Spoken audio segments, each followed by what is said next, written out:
So the first topic, why specifically Srimad Bhagavatam? What is so special about it that we are choosing to study Srimad Bhagavatam, and also as followers of Gaudiya Sampradaya, Jiva Goswami says that how Srimad Bhagavatam is the essence of Vedas, Puranas, and Itihasas. Somebody may question, hey, why? There are Vedas are there, straightforward. So why would you need go to uh, Puranas instead of going to Vedas? He says, okay, Vedas are whatever we know as Vedas, we don't even have 10% of it. So even that 10% is so vast, and the rest of is all lost. So how can you come to the conclusion of what the Vedas are going teaching us without even having the whole work to its full extent? And then whatever we have is also so vast. Imagine the rest, how big it would be. And he says, the even if you had all of the Vedas like completely intact, still the culture, the context, and the social structure required to understand Vedas, uh, to go through the studies of Vedas and to understand it and to come to the conclusion of what the Vedas wants to tell us is not there. That kind of a culture, social structure is not there. We don't have the luxury of time and energy to dedicate so much. And they are not materials for self study, because it is a very typical symptom of Kali Yuga that all the scriptures are done as self study. Because in the past, Vedas, it is not Vedas were not just someone picks up in their free time during the day and then reads through it. No, that was not how the Vedas were read. That the student has to go to Gurukul, stay there, render service, hear from the spiritual master, and in that way it was assimilated over many years of service and surrender. It was not just for self study. So if we even if we pick up everything, there is this there's so many people, like from Max Muller to so many people have translated Vedas, and it's pretty sure they have not understood what the Vedas are meaning, like, because it reflects in their own life. And even if we do a self study of all the Vedic Vedas, the primary Vedas, still the understanding, the conclusion is not very clear. It is inconclusive still. And when it comes to the Puranas are also so vast. There are like 18 Puranas. And even if you, and then they are divided as Satvika, Rajasika, and Tamasic Puranas. Even if you think, okay, let me give up all the Rajasic and Tamasic Puranas, let me just take the Puranas in the mode of goodness, still they are so vast. Like 6 Puranas. One Purana, Srimad Bhagavatam, we are struggling with. And then there are like 5 more Puranas. So to even if you just cut down everything else, there are still 6 Puranas. They're so vast, and there is a lot of interpolations and discrepancies in generally the Puranas. So then how are we going to study all the Puranas? And again, it is confusing for self-study, because some Purana states Lord Shiva is supreme, some Purana states Devi is supreme, some Purana states Vishnu is supreme. So if somebody is like going to do a self-study still all the Puranas, it's going to be very overwhelming.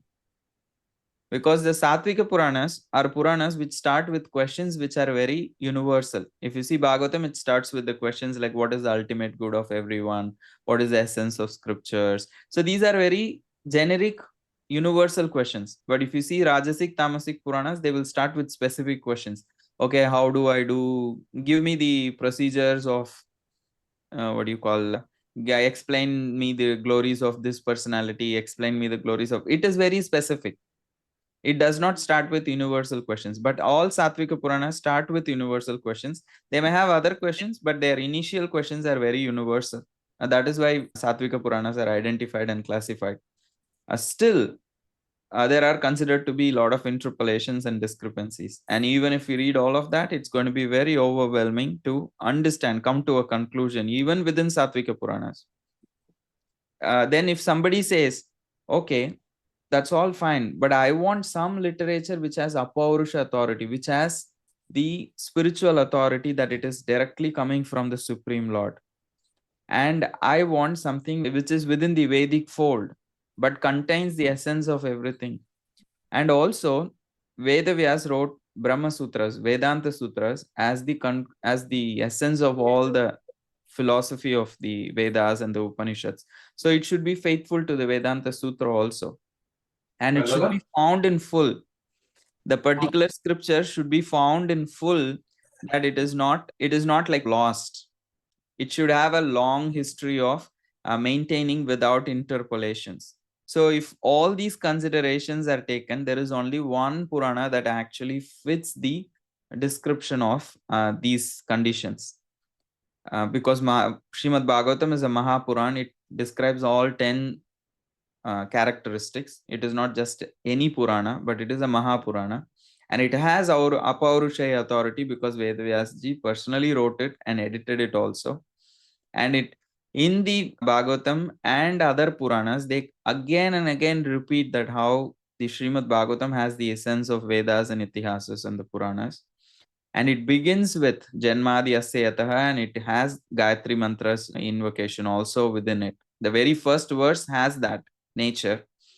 And it is one of the oldest Puranas with the commentary tradition of commentary. Between all the Puranas, it is only Vishnu Puran and Bhagavad Puran that has long tradition of commentary, starting from Madhvacharya, Ramanujacharya, and all of them. So, in that sense, it has a long history of commentary. Means the advantage of having commentary for over 1,000+ years is that you can go and check what Madhvacharya wrote, and are those same verses today in Prabhupada's commentary. You can go and check. And across sampradayas, like people who are not even in Gaudiya, not even in Madhva, they all have written commentaries. Sri Vaishnavas, Bopadeva has written. So many commentaries are there which are very old, older than 1,000+ years. So in that sense, it has a long tradition of being preserved in full, and there is hardly any interpolations. There are controversies, but never proven that there are any interpolations in Srimad Bhagavatam. So because from Madhvacharya to Sridhar Swami to everybody has written commentary. So it is one of the Puranas which has a long tradition of commentary. So that means it cannot be interpolated and it is not lost. But why Bhagavad Gita is so important? Because it has such a long tradition of commentary that no literature in this world has been preserved for over 1,000+ years without any interpolation or no verses being lost. So in that sense, Srimad Bhagavatam is considered as the essence of all these scriptures. Sanatan Goswami glorifies Bhagavatam like this. How Srimad Bhagavatam is like the nectar. If you consider Vedas as an ocean, then like how the Samudra Manthan happened. Similarly, if you churn the ocean of all the scriptures, the nectar that comes out is Srimad Bhagavatam.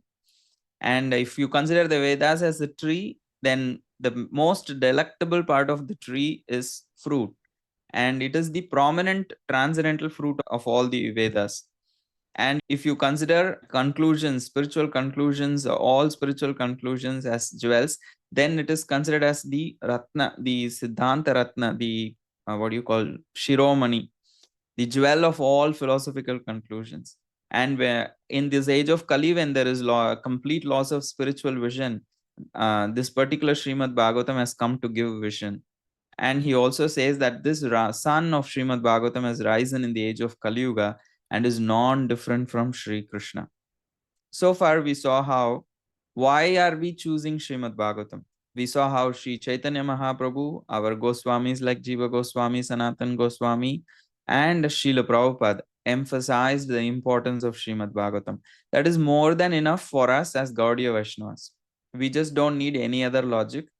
It is Sri Chaitanya Mahaprabhu, Jiva Goswami, and other Goswamis, and Srila Prabhupada has said Bhagavatam is the essence. That itself is enough for us. But we have seen logically how it is very difficult to understand the Vedas and the Puranas in their total and the Itihasas.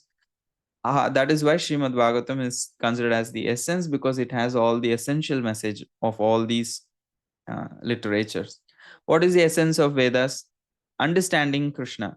And the same goes for all Vedic literatures, because Vedas include all the Puranas and the Itihas also. And Mahabharata commentary by Madhvacharya, he states that the essence of Mahabharata is actually glory of Krishna and his devotees.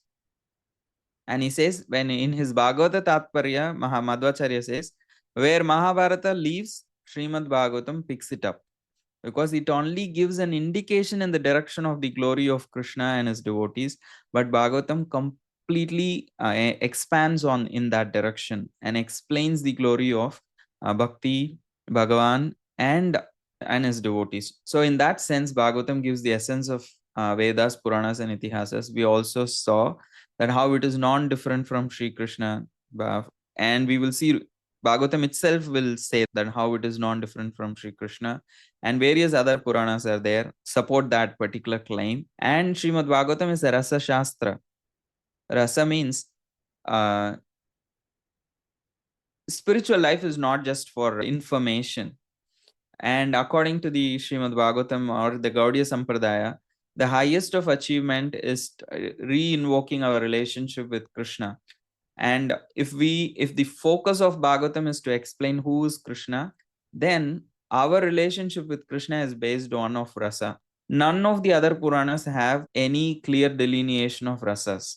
And that is why Vedavyasji very clearly in the introduction says, Nigama kalpataror galitam phalam shukamukad amrita drava samyutam pibata bhagavatam rasamalayam. He clearly says this is a rasa scripture, rasa shastra. So there is no other Purana which has this clear delineation of the various rasas that we can have with the Supreme Lord and all the other details to it. And surely it strengthens one's devotion to Krishna because it discusses various pastimes of Sri Krishna. No other Purana is dedicated to the pastimes of Krishna to the extent that Srimad Bhagavatam is dedicated to explaining or discussing the pastimes of Sri Krishna. Various other avatars are all described in other Puranas, also in the Srimad Bhagavatam.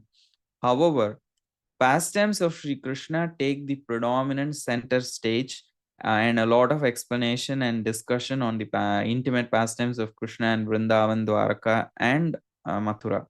All of this is discussed only in Srimad Bhagavatam and no other Purana, even if they have other topics, but that is not the central topic. But Srimad Bhagavatam, it is the central topic. And surely it strengthens one's devotion to Krishna because it discusses various pastimes of Sri Krishna to the extent that Srimad Bhagavatam is dedicated to explaining or discussing the pastimes of Sri Krishna to the extent that Srimad Bhagavatam is dedicated to explaining or discussing the pastimes of Sri Krishna. Various other avatars are all described in other Puranas, also in the Srimad Bhagavatam. However, pastimes of Sri Krishna take the predominant center stage, and a lot of explanation and discussion on the intimate pastimes of Krishna and Vrindavan, Dwaraka, and Mathura. All of this is discussed only in Srimad Bhagavatam and no other Purana, even if they have other topics, but that is not the central topic. But Srimad Bhagavatam, it is the central topic.